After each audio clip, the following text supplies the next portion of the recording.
What's going on, Wheat Kings fans? Chase Johnston here. Joined alongside me is co-captain of the Brandon Wheat Kings, Nolan Ritchie. And Nolan, this weekend will mark your final games as a member of the Brandon Wheat Kings organization. You're a 20-year-old along with Calder Anderson. And this year it's been up and down this season, unfortunately coming to an end much earlier than you planned. Can you just take me through the season as a whole?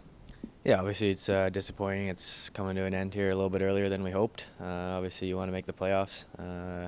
Last year we did, and it was probably the best time I've had. So obviously it's really disappointing. And my last year here, to not make the playoffs and to be finished early, it's disappointing for sure. I want to kind of have this opportunity to go through your legacy as a member of the Brandon Wheat Kings. It started with really like any other WHL player at the prospects draft. You were drafted 56 overall in the 2017 draft. Take me through where you were and what you were doing. Yeah, I was at Team Manitoba tryouts there when we were trying out for them. So yeah, we were kind of just off the ice. We were eating lunch, I think, and yeah, I kind of was just looking at my phone, looking at the draft, and I saw I was drafted Brandon, and I was obviously real excited. Obviously, when you're selected in that, second, third, fourth, and so on rounds, I mean, getting drafted by your hometown team might seem a lot slimmer than if you're drafted in the first round. Take me through kind of the emotions amongst your family, because for those of you who don't know, your father, Darren Ritchie, also played at the Brandon Wheat Kings. Yeah, obviously it's pretty special to follow my dad's footsteps for sure. He played here and he had really good years here too. So I mean, to follow in his footsteps and to play here in Brandon, it's obviously pretty special, and everyone in the family was really excited. So like a lot of guys growing up in Brandon, you ended up playing for the U15 Wheat Kings, the U18 Wheat Kings, and then you get your first call up in the 2018-19 season. You ended up playing 4 games. First off, before we get into your first point, take me through that very first game. It was on the road. Yeah, it was on the road Wednesday night in Swift. So obviously it was a little day trip to Swift for my first game, and it was a good one too. I mean, it was fun just to kind of get called up for that game. It was obviously a blast. And then December 30th, 2018 came along inside Westoba Place. Your first point not only was a goal, it was a goal in a rink you grew up, wanting to score your first goal in. It was a goal set up by Chad Nychuk. Take me through it. Yeah, obviously it was pretty special. I grew up playing here a lot, and obviously to score in my first game here, first shift too. And to have Chad, I was pretty close with him all my years too, to assist on it. It was pretty cool, and it was a really special moment. So you ended up finishing your AAA season that year after being an affiliated player.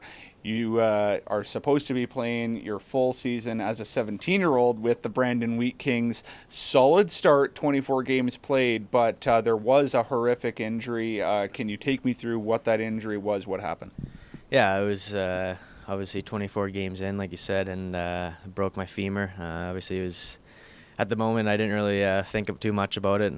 Never really been injured before, so to have that big of an injury for my first one, it was obviously a different moment for sure.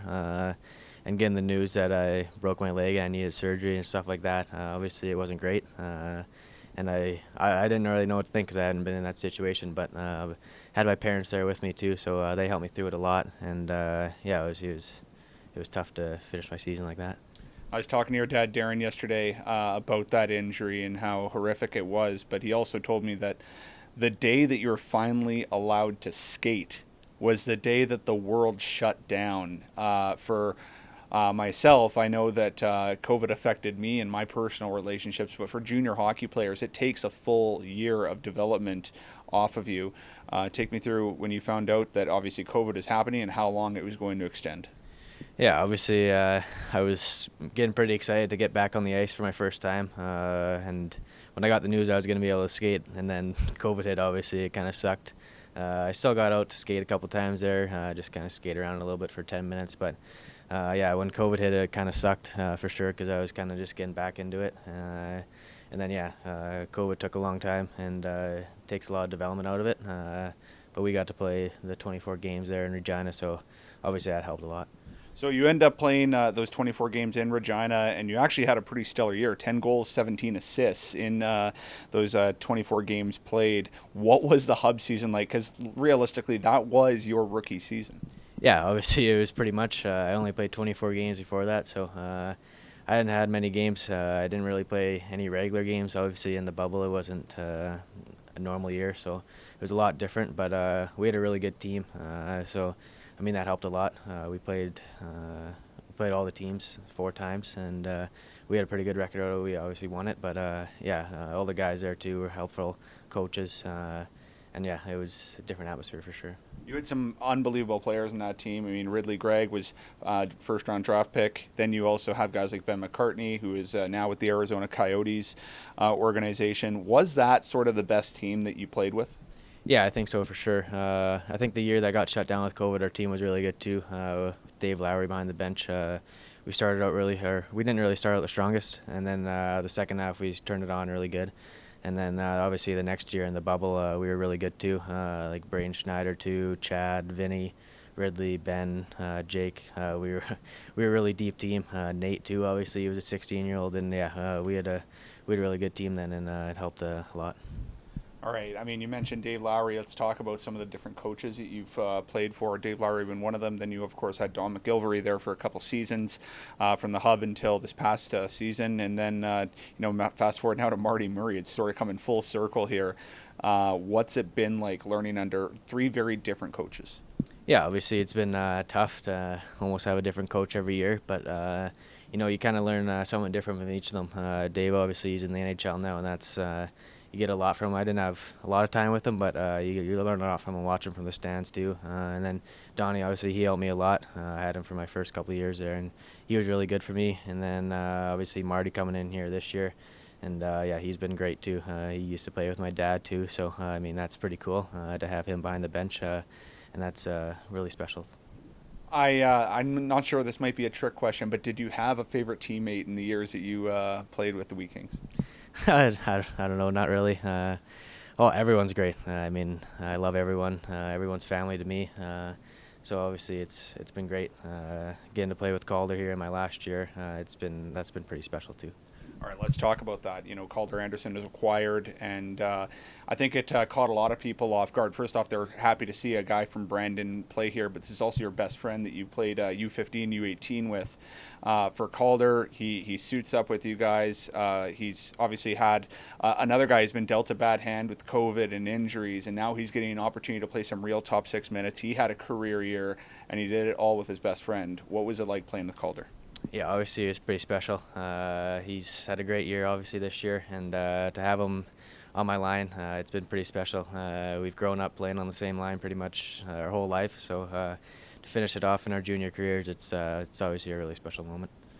I know whenever I'm with you guys on the road at the end of games, there's NHL scouts talking to guys like Danny and Barney and Q, and now we fast forward and look ahead. There's colleges, Canadian colleges wanting to talk with you and Calder, and of course during that playoff push, you kind of had to tell them, guys, let's put pump on the brakes here. Let's focus on the playoffs right now. But I know for both you and Calder Anderson, you're 2 players that I'm sure a lot of U Sports teams would love to have. What does the future hold, hockey-wise, for Nolan Ritchie? Yeah, obviously I don't know that yet. I've had a lot of U Sports teams contact me. But yeah, I kind of wanted to just put that aside and try to get into the playoffs here in Brandon. But obviously that's not going to happen. So I'll have to obviously finish out this weekend here, play my last couple games, and hopefully have a good finish. And then obviously look into that, either going pro or U Sports. They're both good, but I'll have to decide that here in the coming days. You got to take me through maybe, did you have a favorite memory? Was there maybe one memory, one game, one area of a season that you remember the most being at the Wheat Kings? I'd probably say my first game, or when I scored here in Brandon. It was probably one of my coolest moments. Getting called up and then playing in front of my hometown for the first time, it was probably pretty cool. I don't know. I would say that one's probably my favorite. For those of you who don't know the Ritchie family, I mean, your mom's side is part of the Fowlers group. Do we see you maybe working at the dealership at any capacity in the future sometime? Yeah, I don't know about that. I don't know if I'm the smartest in the family, so I don't know if I could run that business like they do. But obviously, it's in the back of my head. Everyone's gone through it, so I mean, it'd be pretty cool. Here's a fun question I didn't really prepare you for as well. I know that you're just getting out of playing junior hockey, but I think maybe some people would agree that maybe you might be a future coach or a future manager like your father. Is that maybe something that you thought of? Yeah, I've thought of that a lot. I mean, my dad's done it, so I've kind of looked up to him my whole life. So, I mean, once hockey's done, maybe coaching a bit, scouting too, like he did. Maybe I think that would be in my future for sure. Thanks for this, Nolan. Thank you. Nolan Ritchie will be suiting up in his final 2 games of the season against Winnipeg Ice, beginning Friday night in Westover Place, 7 p.m., and then in Winnipeg Saturday, 6 p.m.